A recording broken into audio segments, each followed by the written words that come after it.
Good afternoon and welcome everyone to today's CFOLC program, Going Public Virtually. My name is Stacy Hall and I'm the California Regional Director for CFO Leadership Council. We also have Debbie Dunn, Marketing Director for CFOLC on the call and helping me facilitate the session.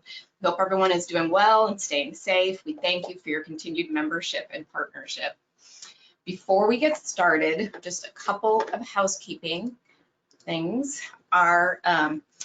Your lines are muted to avoid distractions. However, we certainly encourage your questions and comments throughout today's discussion, so please feel free to type them in the questions box and we'll get them answered as quickly as we can. If you are a member of the CFOLC, you will receive CPE credit for today's webcast, just as you would during a live event. To receive credit, though, you must be logged in. You have to be a current member and logged into today's session, and you have to answer at least 5 of the 6 polling questions that are coming up. In order to answer the polling questions effectively, you must be logged in. If you've dialed in and want to receive CPE, please hang up and use the direct link provided to you at registration.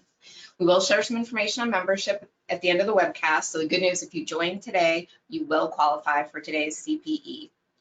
We are recording the program, and if you're a member, you'll be able to access the recording on our member portal. So those are kind of our housekeeping. A couple things as we do with our live events. I want to take a moment and give a shout out to our thought leaders. They really make all of this possible for us. First, Bank of America. Every CFO knows the importance of having a trusted financial services partner, and CFOLC has been lucky to have Bank of America as one of our longtime sponsors. If you've not met Lisa Westhaver and Rabia Hassin, our steering committee representatives, please get connected. I know it's harder in this virtual world, but they are such a great resource for you. Oracle NetSuite is another one of our national sponsors. Kirk Perez is our Orange County go-to person for NetSuite. He has a very thorough understanding of CFOLC's membership needs for cloud accounting solutions, so connect with him. Workday Adaptive Planning can help you with all your FP&A solutions. Corey Reed is our steering committee representative. He is such an excellent resource during these times. I can't say enough good things about him. You definitely want him in your connections, I promise. Effectus Group, for all your technical and staffing needs, our longtime partners, Matt Svetich and Mike Montgomery, they are a wealth of information. I'm constantly amazed by what they know and do for our membership. They're on our panel today, so you're going to learn more about them shortly.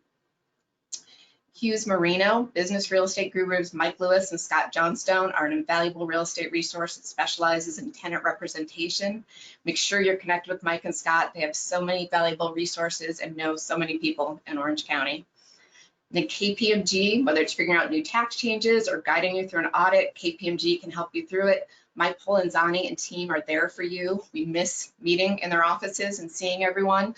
Mike brought Chantel for our panel today, which is awesome.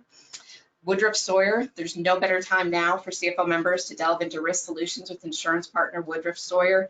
Tyson Freeberg and Blaine Sherwin are our steering committee representatives. They also, Ron and Jared, who's speaking on our panel today, who's also been very involved with the CFOLC, so they have an abundance of resources right now.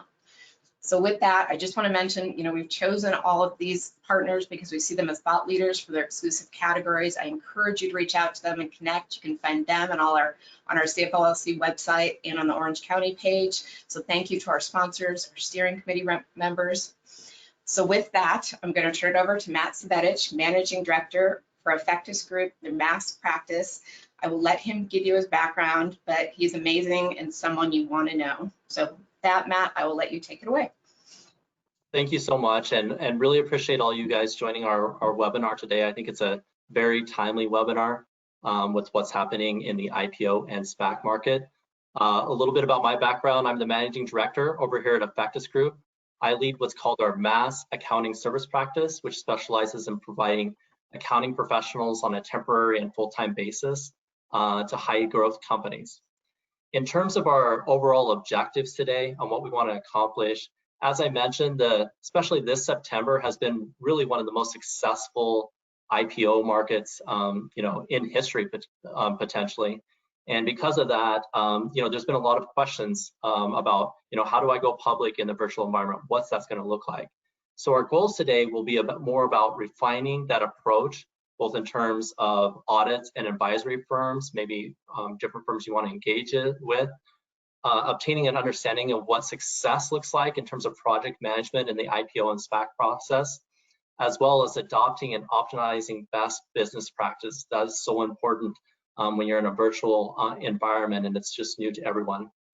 So with that, what I want to do is just thank again our panelists for joining us today and introduce them briefly, and then have them talk a little bit about their backgrounds before we jump in, take a deep dive, as I like to say, into what it takes to take a company public in this virtual arena, or whether or not you want to consider a SPAC transaction.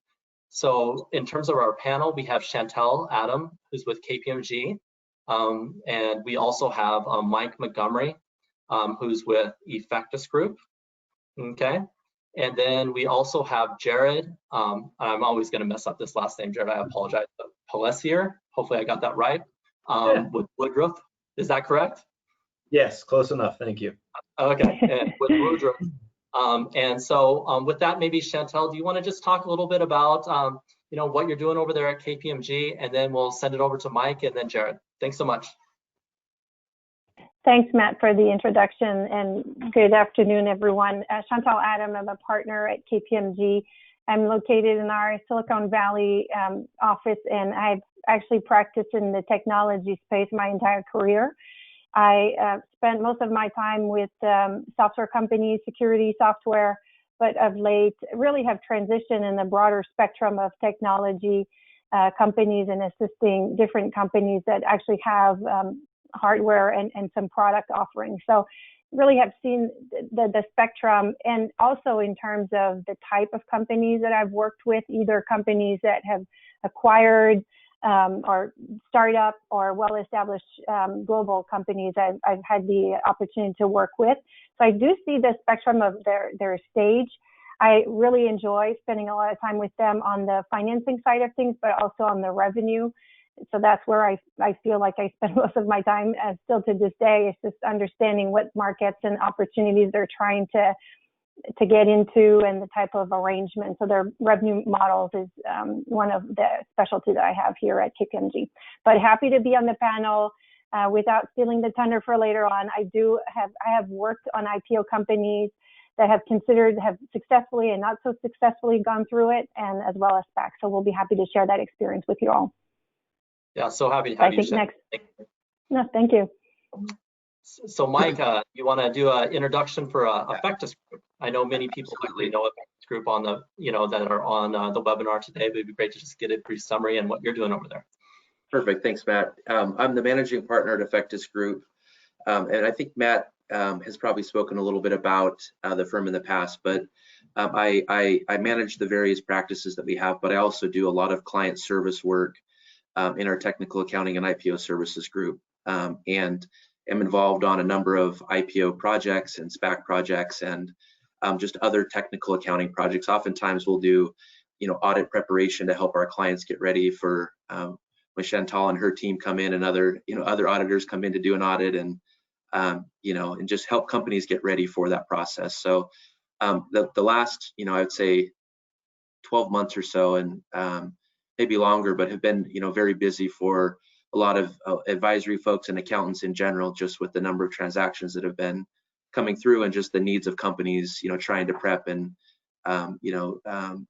get some liquidity for private company stock, whether that's through a traditional IPO or through a SPAC transaction, or even just through a sale of a company, right, through a merger or divestiture of an entity or division of a company. So excited to be here with the group today, and to talk a little bit about IPOs and SPAC transactions, and hearing questions and feedback from the group.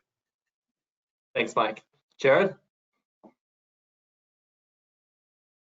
Sure, unmuted myself there. My name's Jared Pelessier. I'm a senior vice president and partner with Woodruff Sawyer. I've been with the firm about 12 years, and if you're unfamiliar with Woodruff, we're headquartered in San Francisco, 17 locations across the country, and one of our industry agnostic specialties is directors and officers liability insurance. And if you are a pre-IPO or publicly traded company, you know that that's something that's quite important as you embark on potentially moving towards a liquidity event like an IPO. And as a firm, we've done 36% of all California-based IPOs since 2010. Nationally, we've been the D&O broker of choice for 22% of all S1 filings as well. And most recently, as the other members here have commented, SPACs have certainly made an impact on a lot of companies, identifying that as an alternative route to a traditional IPO, and we've been very active in that realm as well. So glad to be here and looking forward to today. Thank you so much, Jared. I think the insights that you're going to be able to offer, it's very unique to the circumstances that we have now, and especially with having such a strong market share, 30%. I'm sure you have some great examples you can bring up. So maybe let's kick this off though with Chantel. So Chantel, there's obviously our whole work environment has changed. People have been talking a lot about the challenges, working from home, whatnot. There's also been some benefits that we've seen, particularly within the sphere of the IPO and SPAC market. So can you talk about, from an auditor standpoint, what type of changes have you had to make in conducting an audit in this virtual environment? Mm-hmm. Yeah, no, I think it's interesting to see how the pandemic has really accelerated a lot of changes that companies, including the audit firms, had been contemplating. Certainly at KPMG, we had a concept of work your way, which was to trying to mix in-person and remote. And now we're 100% on the remote model, still are.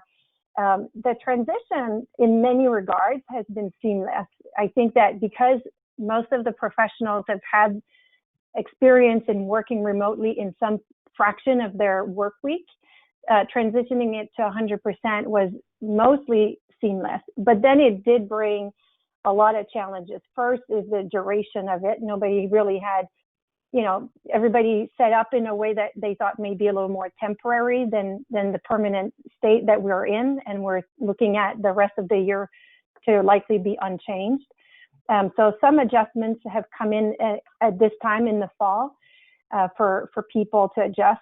But I think that I would say that the benefits have truly been in the realm of access and how we work, right? In terms of less commute, more interactions. People have easily transitioned to making sure that there are touch points within the teams, within the audit team, and between the team and the client. I think the requirements to make sure that the communication keeps going has helped, but at the same time, it also has facilitated activities such as walkthroughs. It would seem like it would be harder to do a walkthrough remote, but in many ways, it's actually been easier. You hop on a video conference, you record it, you screen, you take snapshots of the screens, you minimize some follow-up requests and such. So in subtle way, it has actually enabled for the process to work more seamlessly, to accelerate the transition to sharing information between the team. We at KPMG have come up with a new client sharing site, and their capabilities have been fully deployed and utilized, whereas the adoption was a little slower. You are seeing now full-on adoption. So I think it changes a lot of behaviors in a good way, but it does pose some challenge as well. I think that the bigger challenge is for someone that is more seasoned to transition is easy to do, but for our younger professionals that have not gone through a full cycle, the training aspect, the on-the-job training, you need to pay attention to it. So that's certainly from an audit, and just building the training for all of our professionals, we need to pay attention to that. But overall, lots of benefits.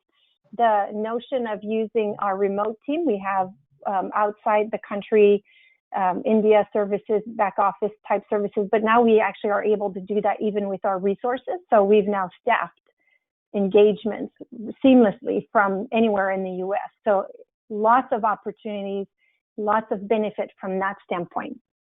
No, that's fantastic. So according to Chantel, audits are getting much easier, right? Is that the plan? So, I didn't say easier, but facilitated. Yeah. So I do agree with you with the adoption of technology. There's definitely some opportunity to streamline a lot of these efforts and walkthroughs, and it's causing. I think it's helpful, in the IPO market to know what that's going to look like. So with that, let's actually jump into a poll question real quick before I think we'll send it over to Mike. So Stacy, do you have a poll question that you would like to throw up there? Do you see the IPO market growing over the next 6 months? Yes, no, not sure what will happen. So if you can please answer one of these options, and I believe Stacy mentioned earlier on, we're going to have 6 poll questions, and you need to answer 5 in order to get CPE credit. So we'll just give it a moment there. Okay, so polling results, 44% says yes, we expect it to grow over the next 6 months. 17% no, and 40%, so almost half, not sure what's going to happen. I would say that's pretty consistent with what I'm hearing as well in the marketplace. But maybe what I'll do is I'll send it over to Mike now. So Mike, the Wall Street Journal recently ran pretty significant article about the advantages of going public in the virtual environment. Given the number of companies that you and your team's taken public over the past few months, have you found this to be the case? Have you seen those advantages similar to what Chantel was talking about? Yeah, there's definitely advantages to going public in a virtual environment. There's also some sort of drawbacks from that as well. But sort of starting with the advantages, I think one of the biggest sort of I don't want to say it's nonsensical, but one of the biggest nonsensical hangups before going through the process was just sort of like the physical meeting of several different teams in one spot to sort of review something together. And I think everyone's sort of used to going to the printers during an IPO process, and everyone's coordinating times to meet there and be there physically in person and going through things. And I think people have kind of relaxed that process a little bit to allow different parties to review kind of at their own pace and at different times to some extent, versus everybody having to give input at the same time in the same place. That I know for our team, that's been very, very helpful. As you have different people that are perhaps working on different projects and different IPOs at the same time, whether they're doing that late at night, early in the morning, during the day, and sort of actively discussing with the team. So I think the need to sort of be discussing live together has been probably reduced at least a little bit. Now we have a lot of drafting sessions as an example where you have multiple parties and it's 20-30 people on a live drafting session over Zoom, and that can be a little bit challenging when everyone tries to talk at the same time and people are sort of pausing and apologizing for interrupting and trying to be respectful, versus in a room physically you sort of see each other, you can talk, you sort of understand when people are sharing what they want to. So there's those challenges, but I think kind of the flow of information has increased and improved just because of that. You also sort of lose out on the everybody staying late, working through things together, kind of in person, pushing to the finish line. That's sort of lost, but I feel like the advantages of the flow of information and sort of the flexibility have improved enough where that's maybe not needed as much. I think within individual teams, I know, for example, with our team, just the ability to use tools like Microsoft Teams and Zoom and just other office tools has really sort of enhanced our ability to streamline certain projects. Everybody's using the same tools, the process is the same, file sharing's the same. We set up every project the same way, and so that has really improved a lot. And I think we were gradually kind of back to Chantel's comment, we are gradually sort of moving that way anyway over time, but this kind of forced our hand to say, okay, time to really commit the time and resources and what's needed to sort of make that happen immediately. And it's funny because we'll joke a lot of times with our team to say, if we only knew how effective this was and how useful this was, 2 years ago, we maybe would have done more of this, before now. But the shelter in place in COVID-19 matter situation has sort of accelerated that, and I think, post, I'll call it COVID-19 environment, I'm not sure how that will look, but I do think that there's a lot that's been gained through this process that will still be implemented going forward. And I think a lot of that is maybe teams will realize like, hey, we don't necessarily need to be physically with each other in every single conversation, every drafting session, every part of the process. For key parts, for sure, I think that's really helpful, but not for everything. And Mike, it's not just about the communication, right? It seems like maybe the work quality, like the end product, maybe just a little bit better. I don't know if it's maybe more people trying, harder given you're in a virtual environment, but it seems like, the technology is also helping out the work product as well. Is that correct? Yeah, I think it is. For example, you have tools. We use Microsoft Teams as an example as a firm, and just the ability to have multiple people editing the same document at the same time has really helped. I think you need to be a little bit careful because there still can be some hangups and issues, and just to make sure that you don't have a version control issue. But those essentially sort of go away, with some of the technology that's come out. So that's been very helpful, and a lot of those products we were sort of using before, but not to the extent that we are now. And we've used those internally, but now even with some of our clients to say, let's put a document up. I think a lot of companies and teams will use Google Documents, for example, and Google Drive, and have the ability to do that as well. And so it's been very helpful, in having different teams from even different firms work together, on the same document and on the same product. That's great. So then I guess switching gears over to Jared. So Jared, when we first started talking about insurance and D&O, to be honest, I thought it was more like, hey, yeah, check the box, we got D&O insurance, let's get going, and really that's not the case. And you've seen some significant increases of insurance premiums around D&O.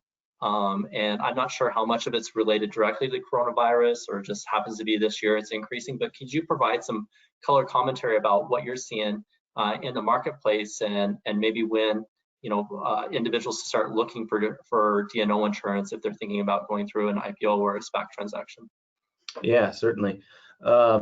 So in reality, the premium increases and retention increases that companies are seeing now started in March of 2018 with what was then the Cyan decision, when the Supreme Court essentially ruled that Section 11 litigation could be brought both federally as well as in state court. And so right as soon as that decision came down, we started seeing an influx in litigation, again, both in state and federal courts, which ultimately ensured that these insurance carriers are paying exponentially more in defense costs and settlements because they're essentially fighting multiple wars. And so the reaction from those insurance carriers was to, of course, increase retention, deductible thresholds, and of course increase premiums. Those are the levers that they have to mitigate their own risk in a given environment. And so fast forward to present day, it immediately impacted these IPO companies. It soon impacted existing publicly traded companies, and now it's impacting privately held companies. What's good about what has transpired is our firm, Woodruff Sawyer, actually funded the appeal to that decision back in March 2018, and we did so with 8 other insurance carriers and 1 other broker, but ultimately funded the appeal, and we actually just won said appeal back in May, June timeframe with what some of you may be familiar with, the CFOLC decision out of Delaware.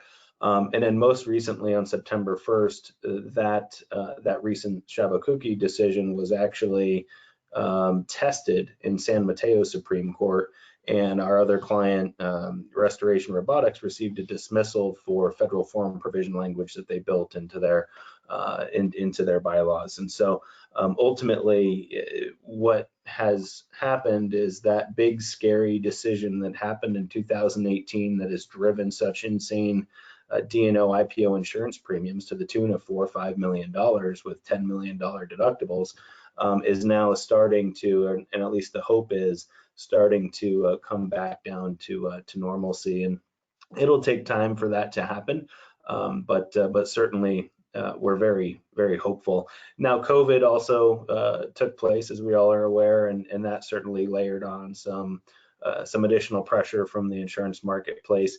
If you are considering an IPO, essentially, once you have that DRS, that first confidential S1 filing, we use that as the underwriting document to begin the process for the D&O insurance placement. To answer the second part of that question, Matt. Yeah, no, that's really good to know. So with that, I think we're going to go to our second polling question. And Stacy, do you want to bring that up? In our current remote environment, do you find it easier or more difficult to connect with the right people? Easier, more difficult, or about the same? So we'll just give it a few moments for you guys to answer the polling question. and then we'll circle back around with Chantel and maybe answer a few questions from the audience.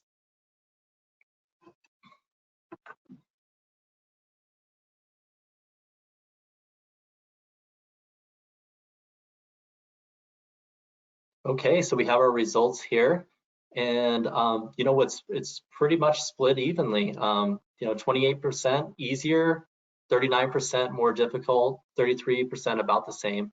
I think my suspicion on the more difficult is, you know, as the technology continues to be adopted more and more, that you know, it'll be easier and easier to connect with people. So Jared, as you know, you were mentioning like the costs were definitely going up in insurance, and maybe it's starting to stabilize a little bit more now. Chantel, one of the questions we had from the audience was around the auditing costs, because the audit team no longer has to commute out to you know, different sites and travel everywhere and you know, whatnot. Have you seen costs generally stay about the same in terms of audit fees, or has there been some savings as a result of the adoption of the new technology? I think in general, when it comes to the body of the effort and what is expected, that hasn't really changed or been impacted, plus or minus, because of being remote. But definitely when it comes to expenses, that has been relieved. So it's less expensive. And I think that, you know, to the polling questions in terms of, is it easier to connect? I find it, you know, vastly easier to bring in people from different markets, different experts and specialists, because we don't have to worry about the travel. There's not an expectation of travel, and there's not, and so you don't have to bear that cost. So from that standpoint, it has provided some relief, but it hasn't impacted our ability to connect. I think it actually has improved it, because people that tend to have a national practice and more of a specialty, they have much more. They tend to be the ones on planes more often than not, and now they're much more available. So your clients have been very willing to accept like the new technology, and it's not like you're having to push it absolutely like that. It's not even a question, right? There's just not even it has not been part of the conversation. Can we talk to someone? Yes, we can, and then it's just a phone call away or video call away. So much easier. No, that sounds fantastic. So I guess, Mike, moving over to you, you know, the topic of the week this week, it seems like every day, is SPAC transactions. And when companies are looking at choosing, like, first of all, what is a SPAC transaction? Because maybe not everyone knows in the audience, but what is a SPAC transaction? You know, is it worth pursuing a SPAC transaction versus going the IPO route? You know, how do you look at that in terms of market factors as well as around the process? Because I know some companies, you know, think a SPAC transaction, for example, is easier. Is that really true? Yeah, a lot of good questions there, yeah. And it's kind of interesting. Maybe I'll start off with I think historically, and this is going back a number of years, you know, SPAC transactions weren't looked at in the best light, you know, kind of as compared to a traditional IPO. And I don't claim to know sort of all the reasons that, you know, investment bankers and other folks sort of looked at it that way and sort of thought of it in that light. But there did sort of seem to be a sort of a gold star for companies that, you know, started off on day one with a founder, you know, scaled very quickly, hired the right team members, and eventually sort of went the traditional IPO route. It's interesting that a lot of really, really great companies are going through that process now, and over the last, you know, 6 to 12 months. And there's a lot of advantages to it. And I think a number of things have sort of accelerated that more recently. And, you know, I also am not sort of all that big into politics and other, you know, major world events and things, but I do think that some of the uncertainty kind of in 2020 has caused some of that. Probably the biggest advantage of a SPAC transaction over traditional IPO is just the time to liquidity. You know, in a normal situation, you know, a company will start to plan for an IPO more than 12 months out. You know, and we sort of advise clients somewhere between 12 to 18 months prior to, you know, filing, let's say, a confidential file, doing a confidential filing is when they should really start planning. You know, and what does that mean? You know, investing in the right technology, hiring the right team members, bringing in the right folks, you know, improving processes, putting a financial reporting process in place, and maybe quarterization, preparing an offering document. There's a lot of things that sort of go into that, the year before an IPO, and it just takes time to sort of mature to that level and to put the right things in place. A SPAC transaction is sort of like a mix between an IPO and a traditional merger, in that you have a financial sponsor that will come in that usually has that they've already it's a financial sponsor that is invested in a public entity that's already done an IPO, although the IPO is very different in that it's really just proceeds that sit in a trust account that are then used to invest in a company. And so a financial sponsor will come in and make an offer to merge, or quote unquote acquire an operating entity. And usually it's facilitated through both proceeds from a trust account, but also offering shares in the public markets. And that's sort of how the transaction is done and how it's completed. So if you look at it from that standpoint, there's still an offering of shares perhaps, but there's also still very much sort of an acquisition that occurs, and there's a merger agreement, which is obviously very different from an IPO. So it's kind of a hybrid of the two. But the biggest advantage is it really just accelerates the time. A SPAC transaction can really, be done in let's say 3 months, all in, versus sort of preparing for an IPO, going through, SEC comment review, et cetera. It takes just a tremendous amount of time and a lot of effort. And I think the costs perhaps overall are probably even more steep from a traditional IPO route. One of the biggest trends, though, I think that's really interesting with the discussion of SPACs over the last, probably 18 months or so, is the trend of really strong industry executives coming in and being part of a financial sponsor team and helping lead an operating company or an operating entity through a SPAC transaction. And not to say that doesn't really happen on the traditional IPO route, but I think that there has been a high incentive for, really strong executives to come in and have a very quick time to liquidity on an investment that they make. Oftentimes, let's say a private equity firm or a venture capital firm, in their own right, they have very strong partners and executives that are part of the team that help mentor companies. But in a SPAC transaction, you may have some really high profile folks that come in and just really help kind of push that, to completion. There's also some interesting cases. I think the former Speaker of the House, Paul Ryan, is even, coming up with a SPAC entity now and including some investors. So there's some sort of non-traditional folks that maybe I would have never thought would be sort of part of that world and investing in SPACs and helping companies go public. But nonetheless, there is a lot of interest in that regard as well. So I'm not sure if that answered all the questions that you asked, Matt, but I hopefully touched on at least most of them or some of them. No, that's perfect. And I think the one area that we also want to touch on related to SPACs was, Jared, is the insurance different for a SPAC transaction versus IPO, like when you're talking about D&O? And is there other types of insurance offerings that we should be thinking about, both in terms of IPO and SPAC transactions that maybe we didn't have to think about in prior years? Sure. No, the SPAC related insurance components are very similar to a traditional IPO. You have that directors and officers liability exposure. There are other layers that you need to consider: warranties, porters, coverage both at the sponsor as well as the other entity, and so there's multiple layers, but it's not entirely different than a traditional IPO as far as the D&O insurance is considered. You asked about other insurance components, and especially now that we've been in working from home since March, and certainly throughout these last 7 months with COVID-19, I'd say two insurance products have also become quite relevant over the course of the last 7 months, or at least more relevant. One is cyber liability insurance. Now that we're all working from home, there's been a huge increase in cyber liability claims and malware issues, and so we're seeing a significant increase in those types of matters, as well as the severity of which these malware, these criminals essentially are getting from a monetary perspective. It used to be hundreds of thousands, now it's millions. So that's been interesting, and they've been, I'd say, more heavily focused on publicly traded companies. I think that's because the information is available and they can actually look at the balance sheet in real time, what they could potentially extort out of these companies. The other product is the employment practices liability insurance.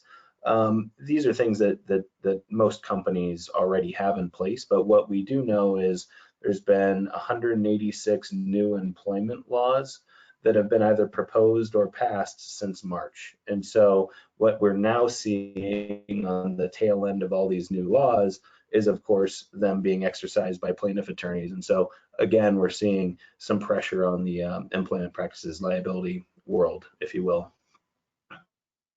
Okay, so that makes some sense. So there's other type of insurance that needs to be considered, and always the sooner, the earlier is better.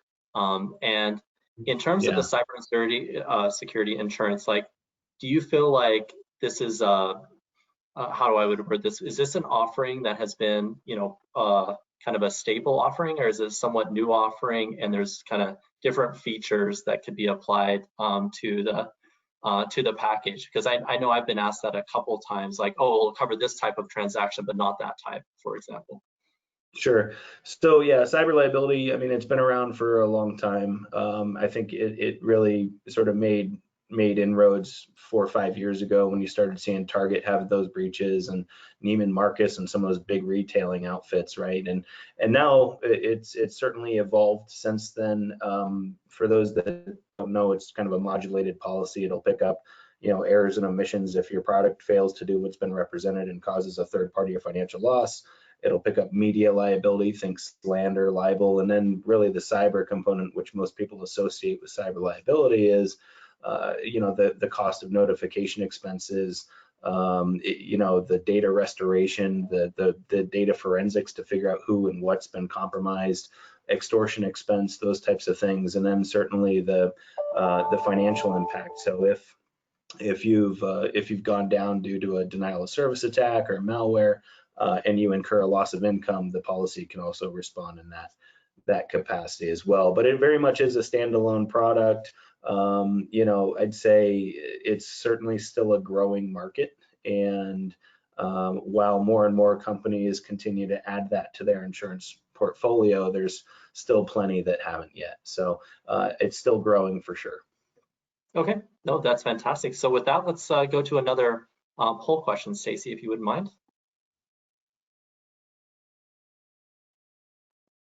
So our next poll question is, if you were to consider an IPO, would you engage in or with an outside consultant? Yes or no? Pretty straightforward. And while we're waiting on a response to that, I do appreciate everyone sending their questions in. I'm seeing a lot of questions around the cost to go public, which definitely is telling me that a lot of you guys are considering going public in the near future. And I would just say that from a cost standpoint, whether it be with auditing or consulting, it's really dependent on the scope of the work that's being provided. So you're going to see a pretty wide, a swath of costs depending on what services are being performed out there. So let's see the polling results. 86% said yes. And I do think that's very important in the virtual environment and the complexity of some of these transactions, to make sure that you have the right team around you. So, and that also fits into the whole cost profile, right? So if you have a team of 2 people and you want to take your company public, it's going to be more expensive than if you have a team of 10 that have the skill and have already taken a company public in the past. And with that, I'd like to go over to Chantel again. So Chantel, if you wouldn't mind, let's kind of keep on the same, discussionary topic of SPAC transactions, and what have you seen or done out there that can really help facilitate getting to the finish line on the audit, like getting it complete? Mm-hmm. As Mike mentioned, the IPO path we're a little more used to, right? A lot of front end work, and it starts with having to have done audits that will pass and be able to be filed in a confidential S1 and then become public. So a lot of the preparation and scrutiny happens by the company and their auditors and their experts leading up to that. The SPAC changes the order of things, whereby a lot of companies, especially today, a lot of really early stage companies are being approached to do a SPAC, and it's in the news. So if you're sitting on a board, a banker has come to you and talked to you about, the advantages or thinking about a SPAC. And what it's forcing companies to do is to say, okay, what do I need to do? Well, the SPAC process really does not change the requirement, whereby if you're wanting to be the surviving entity that becomes the registrant, you're still going to need those PCAOB audit opinion. You're still going to need to go through that work. So whether or not you're prepared on that front often becomes the long pole in the process, making sure that the years you're going to have to include in an S4 or a Schedule 14A, whichever path your SPAC is taking you, or an S1 if you stay in the IPO, you're going to have to make sure that you can file those audit reports and have those audits done. So depending on the assessment as to where you are in relation to those is going to be a determinant factor. That's often not quite baked in the selling point of the SPAC. Oftentimes you hear, oh, it's faster. Well, it's faster once you have those audit opinion, done. Then the actual process of review is faster, because the SEC, so far, as we've seen in the SEC comment process, has really centered around the SPAC transactions, rather than the individual participants' historical financial statements. So the F pages comments have been somewhat limited, but rather the comments have centered around the pro forma and have centered around the MD&A as to the future trends that are expected. That's where the SEC has focused their review as part of the SPAC process. Whereas in an IPO, it very much is centered around your F pages, your financials. So in terms of what does it take to get to the finish line, first and foremost, do you have the right auditor to take you to the PCAOB audit opinion? What do you need to do that? And make sure you gauge that work stream on its own, because it's going to be separate and apart from finding a SPAC that you want to do the transaction with, right? There's a diligence process that has to happen concurrent to that. So a lot of other considerations. But from an auditor's perspective, depending on if you file an S1, you need quarterly trends historically, but if you file a Schedule 14A, you may not need all of that. So there's a few nuances. In general, though, you need quarters, you need PCAOB audit reports, and you need a full set of MD&A. The content of the document to file, whether it's an S4 or a Schedule 14A, is largely consistent with what's included in an S1.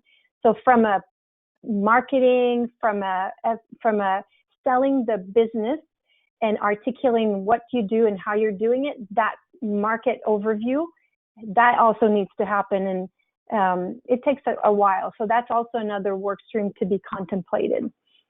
Yeah, there's really a lot of things to consider. And have you seen that, like, from a national office perspective, has there had to be more like national office, memos pushed up that kind of can create a longer pole in the tent as well, given the current? Yeah, I think definitely SPACs are coming with their flavors of accounting consideration and complexities. Oftentimes, there are earnouts. Oftentimes, the SPAC will have warrants that will continue. There can be debt arrangements, and so those are, they need the business combination, the accounting treatment of the transaction to get to, am I the acquirer or am I being acquired?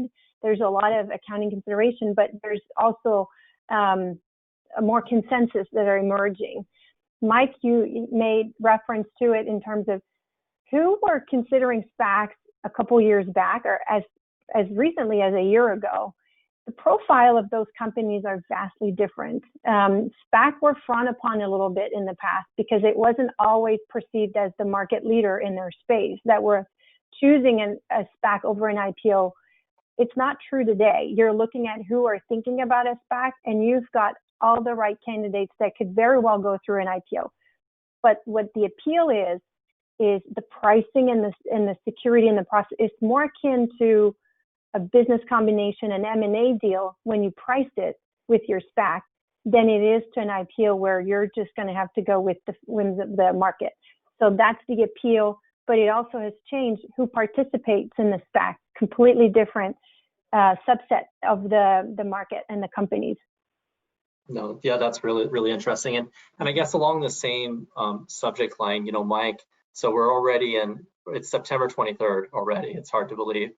And if a company, you know, is looking at maybe wanting to go through a SPAC transaction by year end, as you mentioned, you're thinking maybe the market's going to, you know, continue to do pretty well. You know, is that even possible? Or for that matter, if they started on their IPO a couple months ago, is that possible, you know, in terms of a timeline?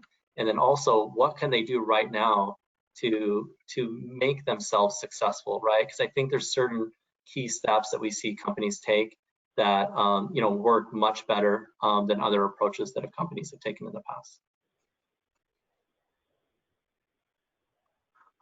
Unmute myself there.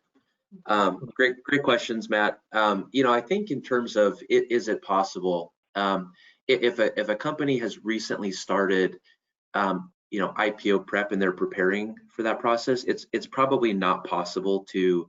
It's definitely not possible to go effective before the end of the year. There's just too much that goes into that. Too many, you know, SEC comment letters, too much back and forth. You know, auditors have to complete their work. I think it's safe to say that, you know, to complete that before the end of the year is not possible. There may be companies that are already in the process that, you know, are sort of have already filed confidentially, and they'll have a public flip before, you know, before year end and perhaps go effective. That may be possible. But for a SPAC transaction, the timing's getting a little bit tighter, you know, because there's things like a proxy vote, and there are things that do take some time. But the like I said, the timeline is shorter. So I still think you could complete a SPAC transaction before the end of the year. But there are some nuances that go into that, and there's certain things that play into that. There are, like Chantel said, there are some similarities between IPO prep and what we're sort of now calling SPAC prep, which sounds kind of funny to say because that was never really a term before, but what we're calling SPAC prep now.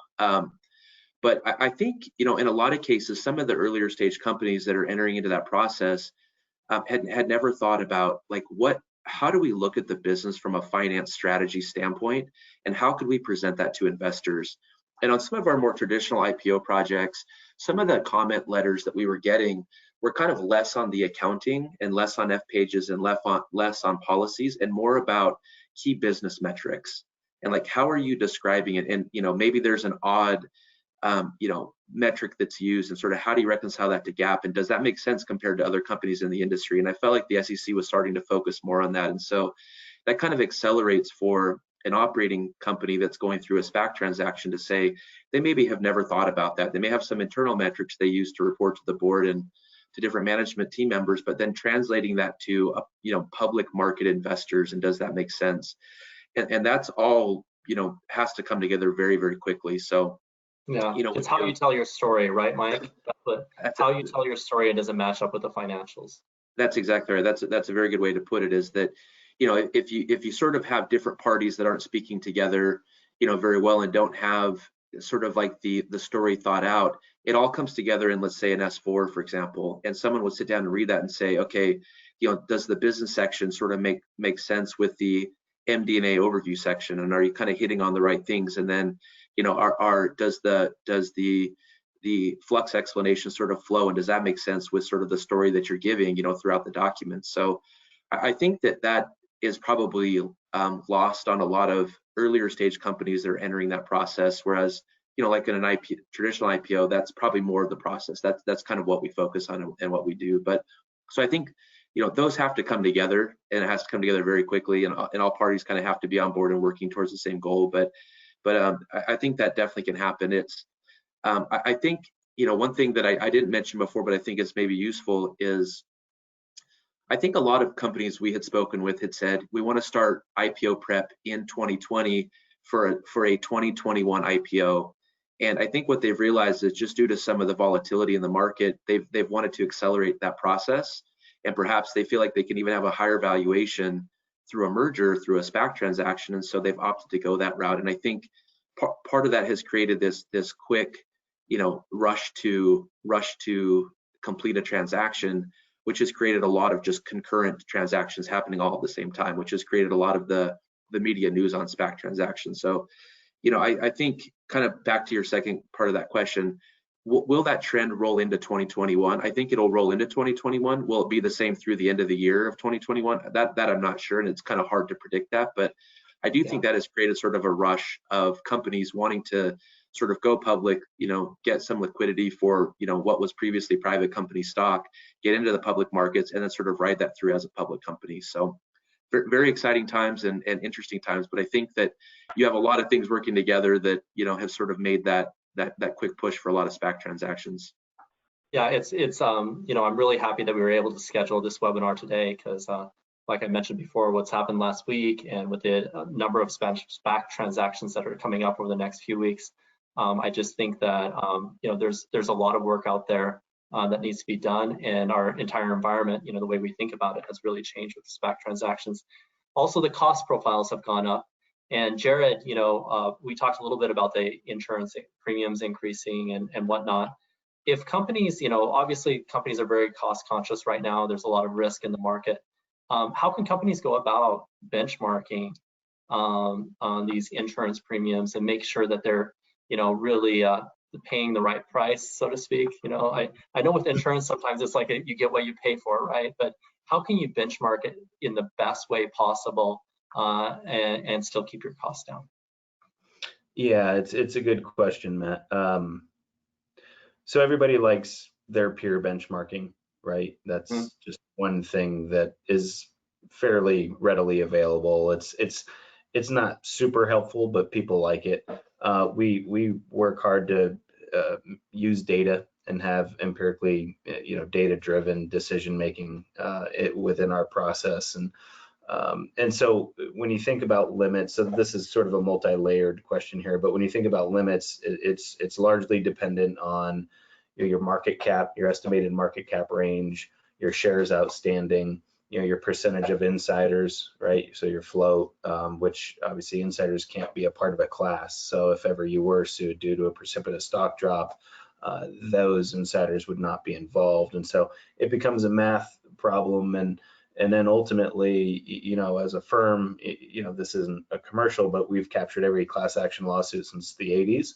And so we run our analytics to identify what settlement percentage based on that math that we just did, you'd likely settle at. So we layer in defense costs, and that becomes one way to determine an appropriate limits situation. So we have the peer benchmarking, everybody likes it. But really, we like to use data to drive limits decisions, because you certainly don't want to buy too much in limits. If ever you are sued, the amount that you carry from a limits perspective shows up in discovery. And so, if you have too much in limits, that plaintiff attorney is going to put their A team on it and keep you in depositions for months, right? So, because there's that pot of gold, right? And you certainly don't want to be underinsured either. So you want to make sure that you have appropriate limits in place. And then, when you think about how we mitigate the premium expense in these programs, a lot of these companies are really looking at the price tag and saying, gosh, how can we be creative and innovative from a coverage perspective? And so we've been looking at a lot of alternative structure designs. So there's the traditional large ABC D&O kind of traditional policy platform where, historically 3 years ago, you buy $40 million worth of traditional ABC and maybe a 10 million side A differences in condition policy over and above that to bring the total limit up to 50. And now, because of the price tag, we're seeing companies buy much less of that traditional ABC balance sheet protection if there ever is a securities class action lawsuit, and then more side A insurance, which is really more specific for the board of directors and picks up coverage when the company cannot or will not indemnify its directors or officers. So some innovative structure designs, a lot more companies evolving towards that lesser traditional ABC program. And then we're also seeing some companies, the large Ubers of the world with massive balance sheets will actually only purchase side A, and that's about 10% of IPOs here in 2020. We have one coming up that's going to do the same thing. And then one of the other structures that's sort of increasing in interest is layering on a certain level of co-insurance, so that after you surpass that deductible, that retention threshold, you share the ongoing defense costs and settlement up to a percentage with an insurance carrier. And so again, our job is to make sure, and whoever your broker is, their job is to make sure that you have all the different options in front of you, and then discuss pros, cons based on your specific situation. Yeah, and with that cost varying so much, it definitely makes sense to take your time and go through it and understand what you're getting. Yeah, well, that's right. I mean, if you have a $10 million retention and you can save $400,000 in insurance premium by increasing that retention to $15 million, you have to make sure you know that, right? And then you can weigh the pros and cons. And similarly with the co-insurance, if you're going to take on 20%, if you have a $10 million deductible and then you're taking 20% of whatever potential exposure you have based on the limits analysis, that, gosh, if we get sued, we're in for it for, $16 million or whatever the case may be. So it's just, again, data-driven and thoughtful process is best. Yeah, no, fantastic, and I appreciate that summary. So with that, let's move forward with another poll question, as I don't want us to get behind on those. Would your company consider doing a SPAC transaction versus an IPO? Yes, no, or need to analyze further? And while we're waiting on the response, then I'm still continuing to get questions around cost of going public and SPAC transactions. And so if you go to the SEC.gov website, definitely in the proxy statements, the costs, like auditor costs, will be listed out. And so that'll give you some idea. But like I said before, it's really dependent on scope of work. So 17% said yes, 22% said no, and 61% says need to analyze further. And I bet if we would have taken the same poll this time last year, it'd be 80 or 90% would have said no. So it just shows how much of a change there is in the marketplace. So Chantel, moving over to you and completely changing gears. We've been talking a lot about process, right? And best practices, things like that. But just to share with everyone, I spent 10 years I served my time 10 years at KPMG, so I've known Chantel and Mike for a long time. What is it from a technical accounting standpoint that trips companies up, right? We've obviously had the 606 implementations with revenue recognition this past year that tripped a lot of companies up.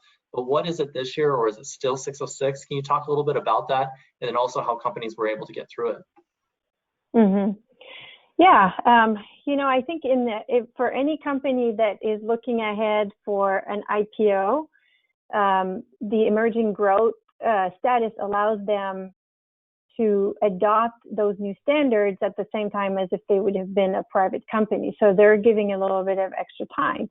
But in the context of a SPAC, you are becoming, you're taking over. If you are considered to be the surviving entity and the new registrant, you are inheriting the filing status of the SPAC. So if they were an accelerated filer, so are you.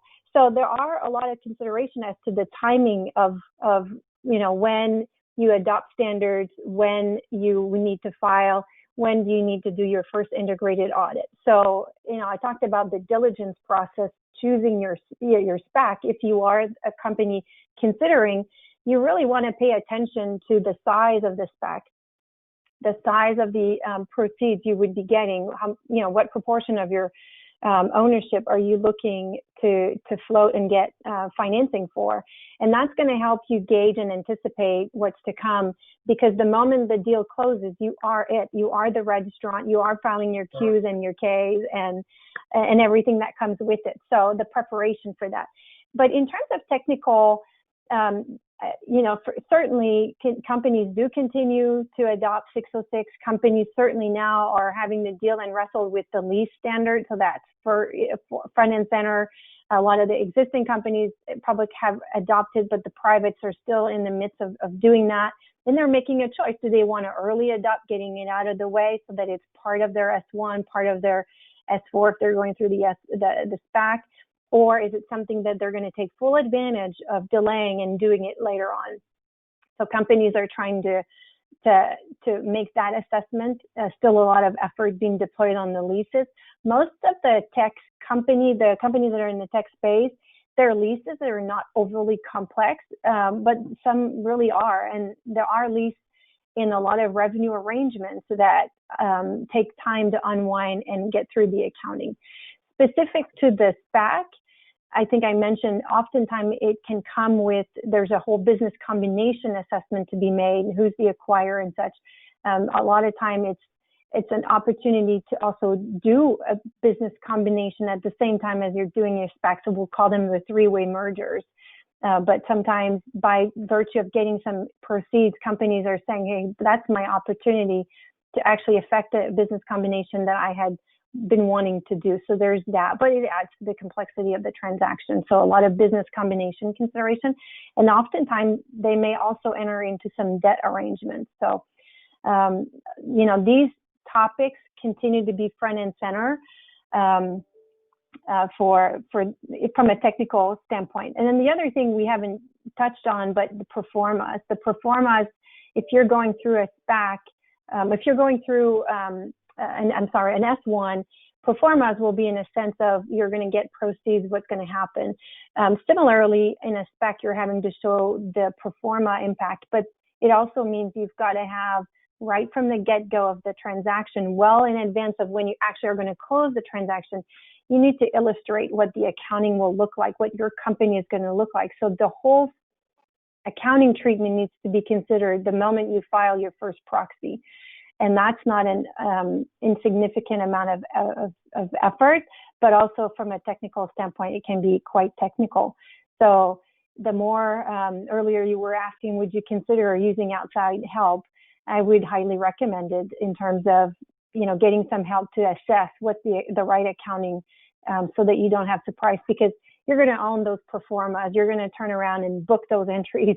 So you want to make sure that even though it is the SPAC filing those pro forma, you as a target, if you're going to take over, you have full command and accountability of those pro formas. That would be my recommendation. But that's what I'm seeing in terms of where people spend their time from a technical standpoint. It continues to be the adoption of those standards, and it continues to be just what those deals mean from an accounting perspective. Yeah, and it's a number of different standards, right, and different technical accounting topics, and I think that's what makes it particularly challenging, right? So Mike, in that, kind of within that same vein, it does seem like, writing these technical accounting memos, and for a lot of companies, the first time, getting through it, having to get auditor sign off, how do you identify, which memos need to be written and make sure that it gets done on time from a project management standpoint, and also from a technical side? Are those the technical topics that you're also seeing on your side, Mike? Or maybe there's more? Yeah, very much so. And I think to kind of go back to a previous point and to kind of, parlay this into the conversation of what is needed, what technical memos. We have a client that I think was planning at some point to file next year, go through a traditional route. And I spoke with their finance team, and they came back with feedback to say we want to now change, possibly do a SPAC transaction. We want to do it before the end of the year. And there's 6 SPAC investors that are interested in the company, and we're just going to pick one of the 6.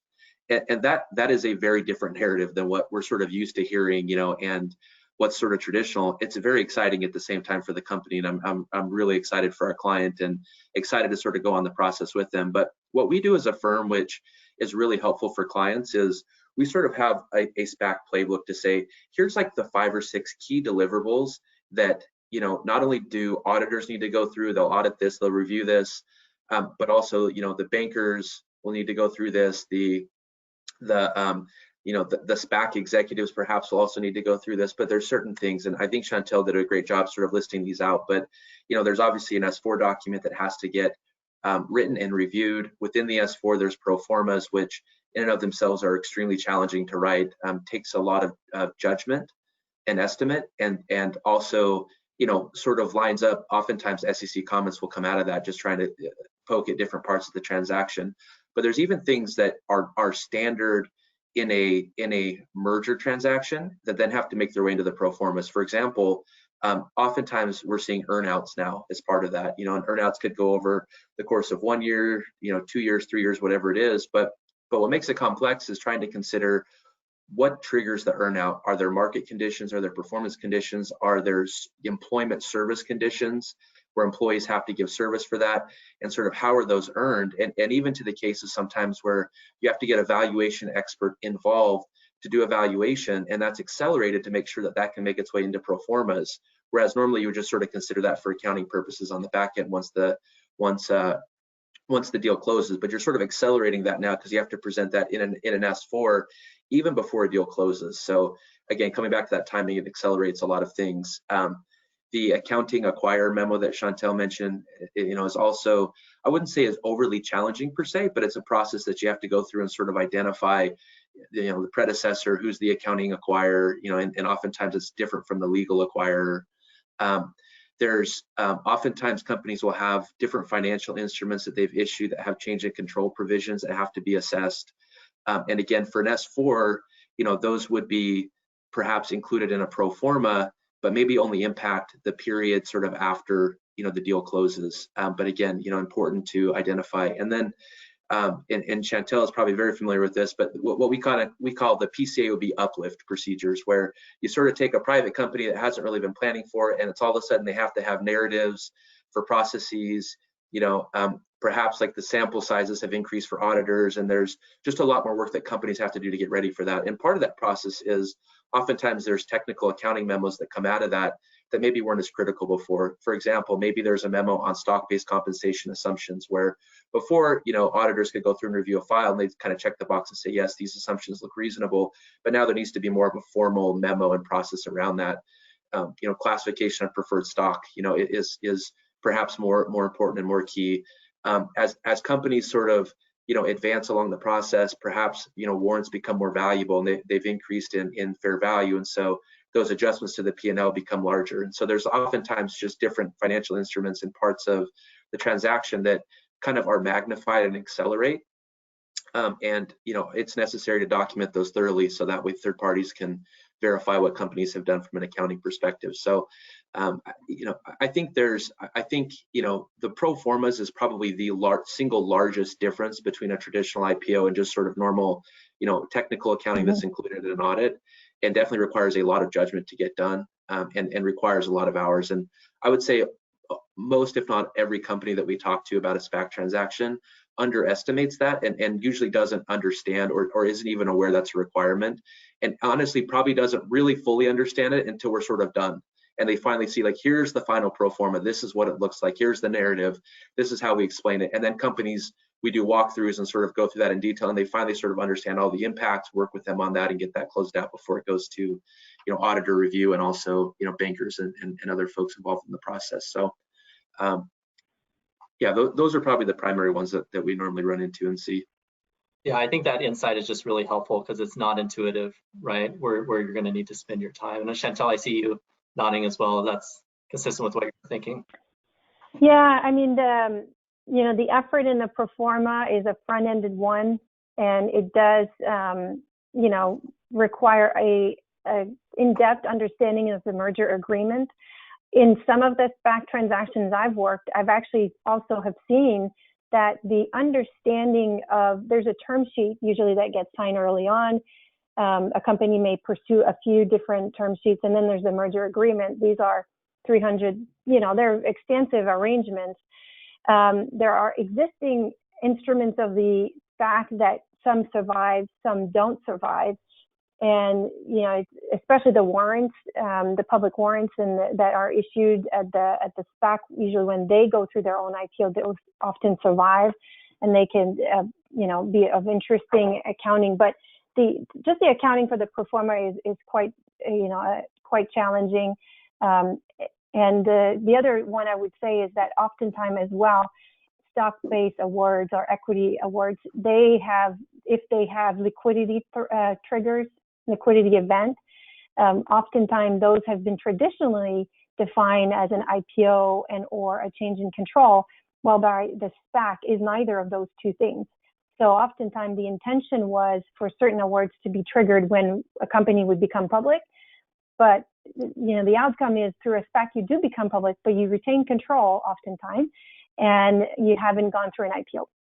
So companies do have to effect stock modification to reward their employees if they don't want to completely remove and reissue brand new awards. So a lot of complexity to be had. And as Mike said, it's not always in the day one, because that is often a decision to be made by the surviving entity, but it often happens in very rapid succession.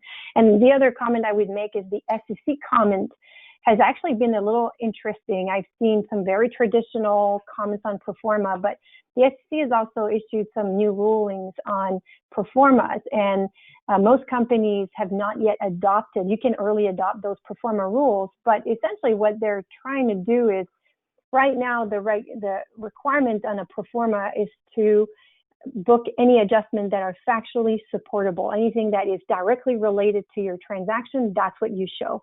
But the new rules for the SC on the pro forma are actually trying to capture, what is it going to look like in a year's time? What's the end game here?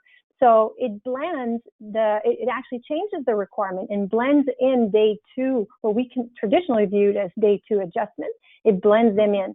So if they think you're going to do that stock modification, or if you're going to do that other action, albeit in day two or after the lockout period sometimes, they will ask you, they've started to ask. So we'll see if that's a trend or if these are unusual, but clearly the SEC is trying to get a better sense of where you'll finish, not just after day one, but after a certain period, so that all the steps for the de-SPACing have taken place. So interesting to see where the SEC is taking us. But right now, most companies haven't adopted, but the SEC is asking for some of these nuanced adjustments to the pro forma. Yeah, that completely makes sense. So I guess with that, let's take another poll question. We're in the home stretch here. So cybersecurity threats have been on the rise during the pandemic.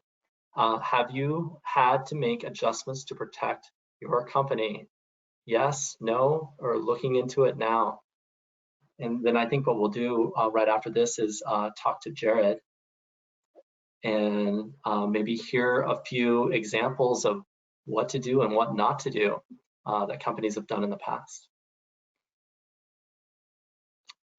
So yes, 67%, no, 20%, looking into it now, 13%.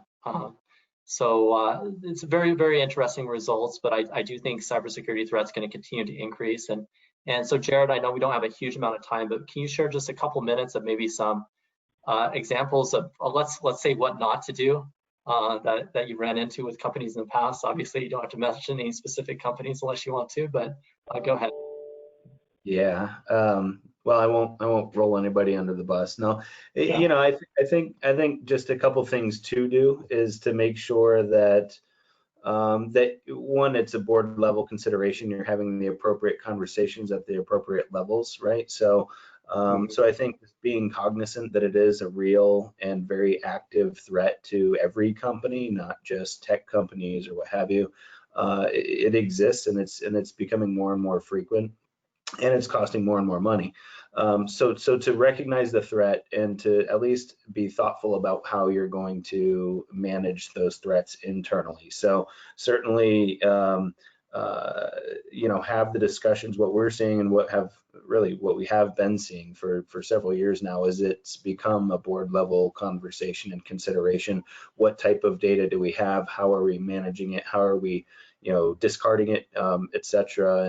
And then, if ever there is a breach or somehow we become compromised, to proactively have a breach response plan in place and to have pre-selected the partners with which you're going to go down that path with. So that would include your outside counsel, that would include any sort of potential data forensics firms, so on and so forth, and to make sure that those are all pre-selected.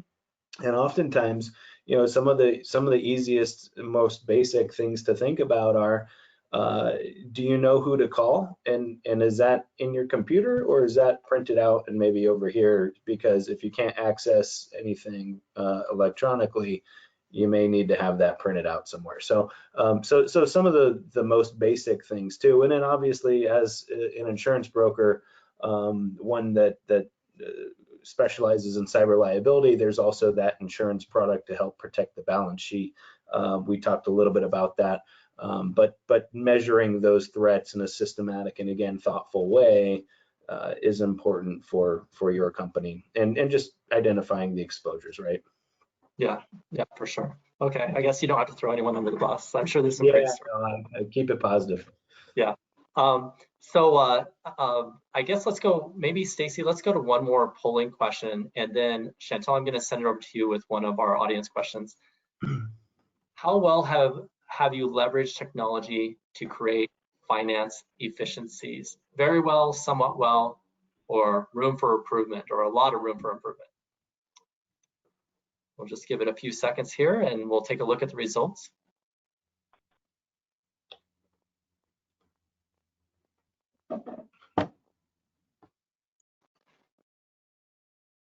Okay, so this is fantastic. Very well, 19%, and somewhat well, 63%. So combined, that's a pretty high number. Room for improvement, still 19, 20%. So, and I think that's pretty consistent with what we're seeing. Obviously, Chantal, everyone, on the panel has talked about how companies are accepting technology much faster in this environment. So that very reflects what we're seeing. So Chantal, one of the questions we had from the audience was, with regard to whether it's IPO or SPAC, the auditors adjusting entries would provide the proper treatment for such transactions. Would an outside professional opinion be necessary if the auditors have proposed those entries? So maybe if you can just talk for a minute or two on that, and then we can turn the corner and wrap up our webinar. I'm assuming they're referring to the entries on the SPAC and in the pro forma? Yeah, that's what it looks like. From the way I read it, it's if the audit, but it's if the auditors catch something and propose the entries. It's kind of reverse the way we would normally think of. Would an outside, professional, like, can I get an additional opinion on that? What's your recommendation? Yeah, I think the reason you want to have the right people at the table when you do the pro forma is for exactly that. I think I mentioned you find yourself inheriting and having to book those pro forma. So the less changes you want to see to them. At the outset, get your auditor through the acquirer's memo that lands the accounting, get a day 2 accounting that would walk through what kind of entries and where things would land on the P&L. It all feeds from the pro forma, and have that, talk through, make sure the auditors does go through the merger agreement that is on the table. I know there are SPACs that have a term sheet that have a signed merger that do not get shareholder approval, but that's got to be a minority compared to those that actually go through. I don't know the specific statistic there. So the chances are that the moment you file your first proxy, you need to have your auditor on board. You're private still, so you don't have to worry as much on the ICFR side of things, but it is a pretty large transaction, obviously. So you're going to need to make sure you've got the right people from your team, but also get your auditor involved. Fantastic. Yeah, I think getting auditor involved is always important in the timing and when to get the auditor involved. But the way companies should always look at it from a best practice standpoint is to try and do it all themselves, right? And once they reach those conclusions, then talk to the auditors about what they found out. But potentially without spinning their wheels, right? There's always a timing element to that. So yeah. Go ahead, Chantal. What were you saying? No, I was just going to say that the bonus on a SPAC is you have 2 sets of auditors. You have the SPAC auditors, and you have the target company auditor. So talk about a lot of people at the table. You've got 2 sets of everything, including auditors. But the SPAC auditor do not tend to be the leading one because they're usually not surviving the SPAC. Yeah, they're usually boutique firm that take the IPO, and then the target company is the one that continues. So you have to be, you have to know who to involve. But you're going to have 2 sets. Okay, that makes a lot of sense. So we have a few minutes left, and I really want to, maybe we have like 5 minutes I want us to spend on this. Was obviously key takeaways. There's just immense amounts of knowledge here on the panel. So maybe let's go in reverse order versus how we started. And Jared, what's one of the like the key takeaways that someone could say, okay, this is what I'm going to do tomorrow. And by the way, just mentioning in the meantime, we'll send over contact information for everyone. I know there's been some questions and some follow-up questions, so the panelists will provide some contact information for us. So go ahead, Jared. You're on mute. Yeah. Yep. All right. Thanks. So key takeaways from today. I'd say going forward from a directors and officers liability insurance perspective, I commented that your draft registration statement, your confidential S1 filing is really the basis for ongoing negotiation with the D&O underwriters. But I would suggest that while the process has quickened because of our virtual reality, the roadshow used to be 2 weeks, now it's 4 days, and just some things have condensed. Starting the D&O process earlier it's actually, I think, going to be beneficial for those pre-IPO companies, because we are seeing a delay in response time from the insurance carriers. It's taking longer to build all of these different options that I mentioned. Sometimes we have 7 to 8 different options and program designs to build with 20 different insurance carriers. So to start sooner will certainly benefit you in your decision-making process on Great. what limits to buy and how to design your protection. And especially, I can't believe how much those insurance premiums change just by changing the limit. Oh yeah. I mean, some companies will spend 1.1 million. Some will buy $7 million programs. It really just depends on appetite for risk and also just program design. Right. So Chantel, what's your takeaway? Yeah, the takeaway is get on board early. Do talk to your auditor, benefit from their knowledge of your company, your financials, and the SPAC space. Have them bring people that have done SPAC within the audit team, within some specialists, to make sure that you've got the right visibility into what it's going to look like. You want to be able to. I got involved at the term sheet level with my clients, and I've discussed what it would likely end up looking like. And that's the kind of feedback you want. You don't get an opinion out of it, but you do get a sense for directionally. It adds a layer to make sure there's, really the intended consequence from an accounting standpoint. So involve early, and then do consider, don't underestimate you becoming a registrant, you having to get to an integrated audit in short order. Usually it's going to be within not the fiscal year you're doing this SPAC, but it's going to be the one after that. So make sure you've got the right resources to have those work streams plugging along, regardless of IPO versus SPAC tread, that you're going to pursue. So, and good luck, because it's a lot of work. It's fun, but it's a lot of work.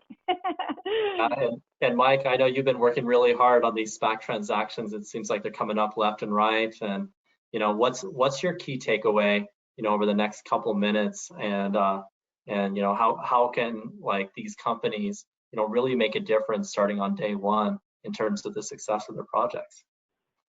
Yeah, great question. And I'll probably get yelled at if I don't take a shot at the shameless plug here. But when Chantel mentioned, specialists, that's sort of what Effectus Group does and is, and we'll come in and basically be a company's advocate through the process. Prepare files, prepare an S4, meet with the audit team, walk them through adjustments, walk them through accounting positions. It really helps facilitate the process and really speeds it up, and helps, especially for those clients that haven't gone through the process before and don't necessarily understand how it's done. I think that the biggest thing that I've seen, what kind of defines success for a company, is really in project planning and setting up a timeline and setting up dates for key deliverables between the different parties. And what we oftentimes do for clients, and even if they don't, if they want to have initial discussion and perhaps it gets delayed or whatnot, but what we just do, just through initial discussions, even before we're engaged with clients, is to sit down and think through a high-level project plan, and to lay out what are the key deliverables that have to come together from an accounting and finance standpoint for this to happen, right? And we've mentioned some of those kind of throughout the call, but thinking those through and then putting a timeline behind all of that. And for those that have to report to a board, or perhaps accounting folks that report into a CFO or whoever it is, going back to key stakeholders with that plan already thought out is really your key to success. And you may not have to have all the answers on pro formas, or you may not have all the accounting answers, or you may not even know which metrics you're going to use in MD&A yet, but knowing that those have to get figured out and knowing where to go to get those answers is really the key to success. No, that's a fantastic summary, and I really appreciate everyone on the panel today. I think there was some really important insights.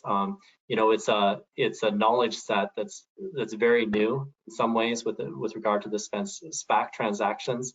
And of course, the IPOs we've been dealing with for a while, but we've never seen an IPO market like this, I believe, especially with Snowflake and JFrog and what's happened over the past week. So thank you, panelists, for attending this webinar and providing your insights. And with that, I'm going to move it over to Stacy, who I believe has a few announcements before we wrap up. Thank you so much. Thank you, Matt. Yes, thank you. All of you. So appreciative. So much good information. As Matt said, I will send out a follow-up email this afternoon with contact information. We'll also include the recording from today if there's something you want to go back and look at again.